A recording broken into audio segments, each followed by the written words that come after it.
Assalamualaikum warahmatullahi wabarakatuh, sahabat Air Movie.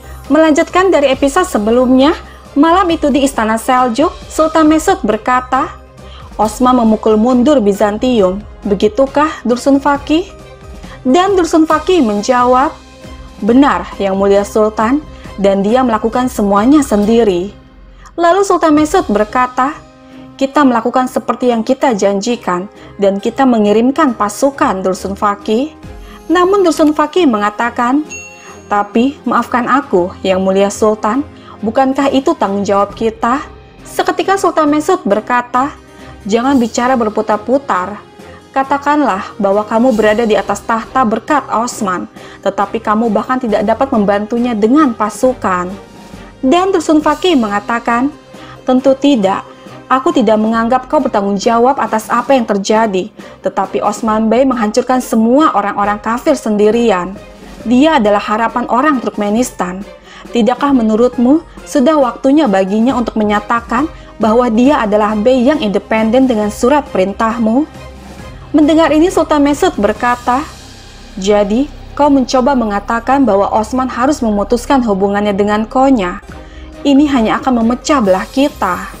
Tidak lama dua utusan Mongol datang memasuki ruangan secara tidak sopan. Melihat itu Dursun Fakih berkata, tunjukkan rasa hormat, Komandan, tunjukkan rasa hormat. Dan utusan itu menjawab, kami menunjukkan rasa hormat kepada Tabriz, bukan kepada Konya. Kemudian dengan menunjukkan selembar kertas, utusan itu berkata, jumlah pajak yang akan kami kumpulkan dari pedagangmu tertulis di sini. Sultan Mesud akan mencapkan segelnya. Pedagang tidak akan bisa menolak.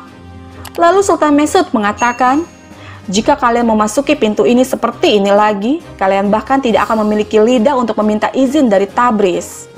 Kemudian mereka pun pergi dengan membawa surat yang sudah disegel oleh Sultan Mesud. Merasa terus ditindas seperti ini, Mesud berkata, negara Turki Islam di bawah bayang-bayang Mongol, negara bagian Seljuk, Konya, Dursun Fakih? Ketika reputasi kita yang dimuliakan nenek moyang kita di sini, apa yang kau bicarakan tentang Sultan? Kau bertanya, ya kan? Dan Dursun Fakih mengatakan, aku akan memenggal kepalanya di sini jika semua orang tidak mau membayar kemarahan itu. Tapi situasinya jelas, Sultanku. Sementara tangan kita terikat, kemenangan Osman Bey meningkatkan reputasi dan harapan Turki. Kita tidak bisa mengabaikan ini. Lalu Mesud berkata, tidak ada gunanya mencoba lagi, Mendengar ini Dursun Fakih mengatakan, Astagfirullah Hazrat Sultan. Tetapi jika lilin ditiup di suatu tempat, ia memberikan apinya ke tempat lain. Khutbah yang akan kau baca untuk Osman Bey akan sesuai dengan martabatmu.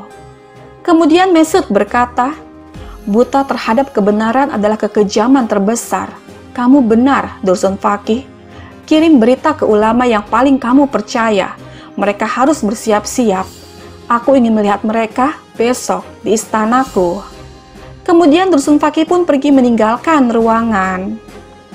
Sementara itu, sesampainya di istana Bursa, Valen menuliskan sebuah surat dengan berisi, Paus yang agung, pemimpin umat Kristiani, Bizantium dikalahkan, salib dikalahkan, kaisar pengecut, para komandan itu bodoh, para tekfur tidak tahu bertarung, tentara tidak memiliki iman, rasa takut meminta bantuan dari Katolik membuat kami kalah melawan Turki.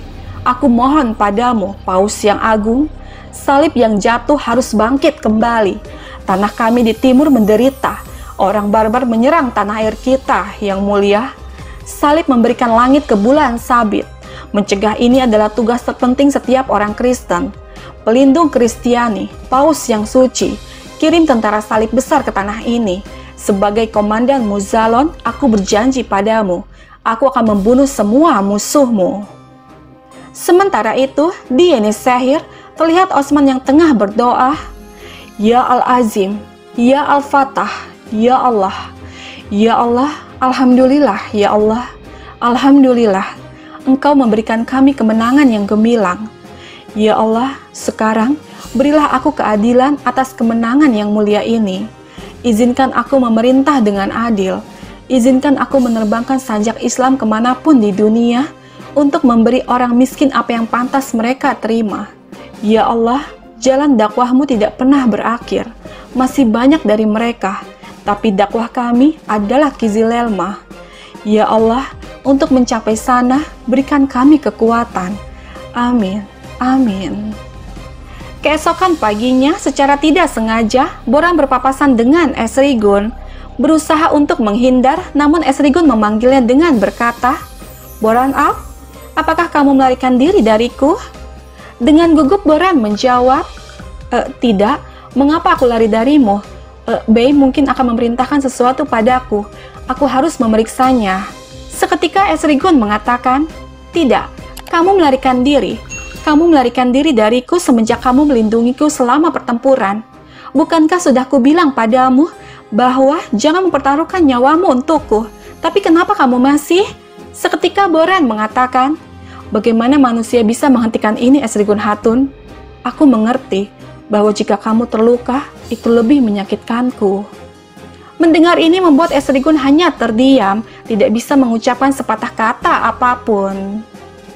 Sementara itu, di Istana Seljuk, di hadapan para ulama, Sultan Mesud berkata, "Wahai ulama yang mengajarkan jiwa dan akal orang-orang Seljuk, sekarang giliran kalian untuk penaklukan, tapi ini tidak akan seperti yang lain. Perjalanan ini akan seperti perjalanan Eyüp Ensari ke Konstantinopel.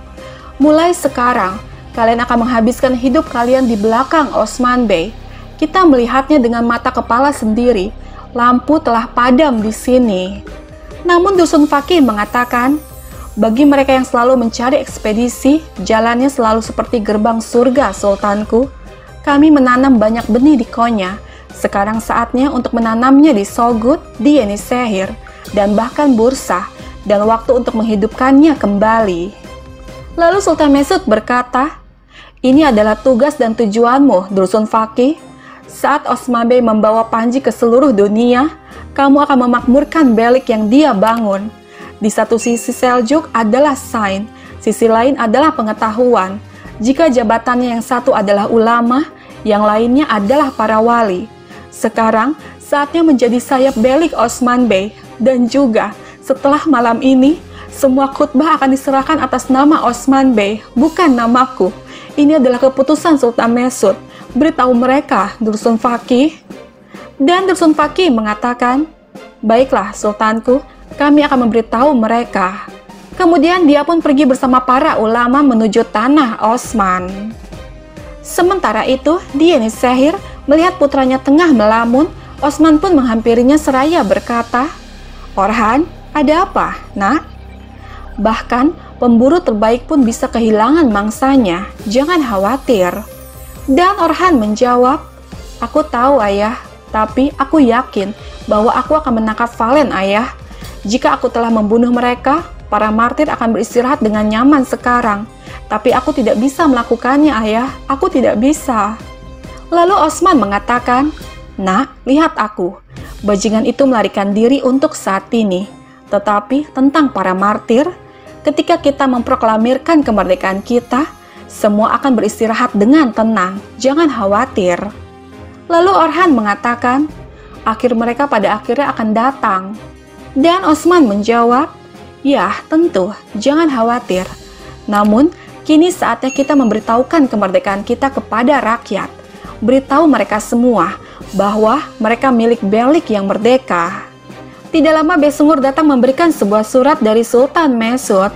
Setelah membaca surat itu, Osman pun tersenyum dengan berkata, "Masya Allah, hai Masya Allah, Sultan Mesud, dia memberikan kita kabar baik. Sekarang, kita telah menerima berita yang selama ini telah kita tunggu-tunggu."